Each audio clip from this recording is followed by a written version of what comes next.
You have written of an earlier time in your life, I don't know when it was, maybe 30s or something, where I think the term you used was wearing blinders, where you were just so focused on building a movie career, right?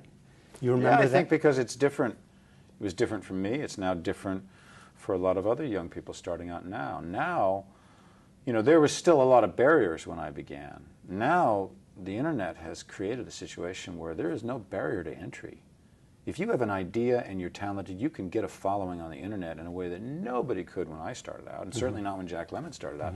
But even when Jack Lemmon started out, he was, in the studio system. There was a whole system at work where people were sort of groomed and led along and given all kinds of parts. And so, yeah, I think that there was a period of time, and I would reckon it was about 12 years, where I was just determined to see if I could build a career for myself.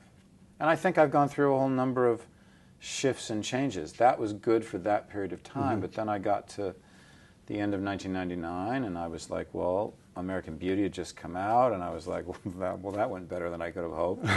Now what? And that's when I decided to shift my ambition and my entire life, actually, and move to London and start a theater company. You used the word decision. I mean, was it a conscious decision that now it's time to do something else? Yeah. I was sort of like, I know that at the time my agents and manager were probably, rubbing their hands and thinking, oh, it's going to be a gravy train now. I mean, after American Beauty, you could have done a lot and made a lot of money. Making a lot of money and making a lot of movies. And I don't know, I just was like, I'd seen that trap. I'd seen that happen to a lot of actors before, where, you get to a certain place and you just end up playing the same groove on the same record and make a lot of money. And I was like, I want something different. I wanted something that would challenge my ambition in a different way, and something that also was outside of my own ambition, that was bigger than me. And so starting a theater company, I'd never run a theater before, was a big idea, and one that was about a company and not about my own individual desires. I mean, presumably that meant things like spending time on raising money rather than acting, right? Yes. I can say that I have spent now, I've been associated now with the Old Vic for about 17 years, but certainly the last 11 years I have learned what it's like to run a major British institution that gets no public subsidy, in which we had to raise all of the funds to do not just the work that we do on stage, but all the work that we do in education, our program, Old Vic New Voices, which is what we do with emerging talents, our outreach program, our community work.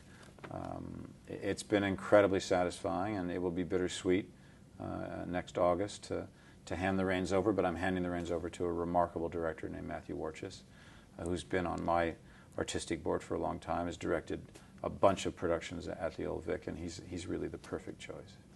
I have to ask you, sitting here in Washington, about Frank Underwood, because you've created a character here that is, I don't know if it's defining power politics nowadays, but certainly that's what a lot of people see. What do you see? Has it changed the way you look at Washington?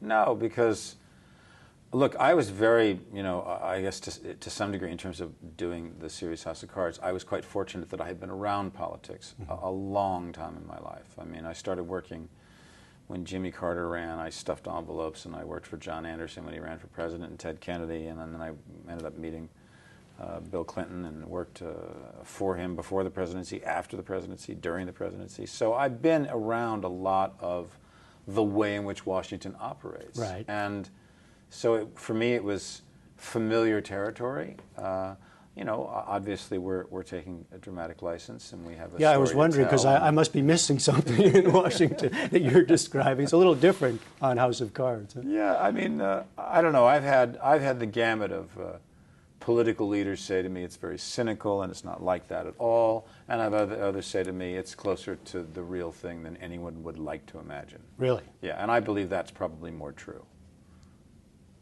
Is there any danger now for you that the degree to which that character has become so much into the culture that it's a kind of danger for you to be so identified that it hurts the other kind of work you're doing? No, I think I've been around long enough that, people, I hope, know that the sort of diverse range of things that I've tried to do. I don't really worry about typecasting too much. But at the moment, I do have to say, I'm having the time of my life. I don't think that if I were ever to have imagined doing a television series, that I could have found a more perfect circumstance of incredible writing, incredible directing, a remarkable group of actors, and a story that is very interesting to tell at this moment when there's very little happening in politics that is positive.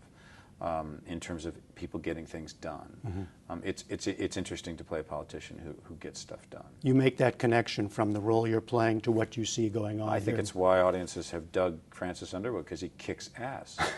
That's it, you think, huh? I think he does get things done. Yeah, he gets things done. Yeah. If ignore the murdering and the conniving.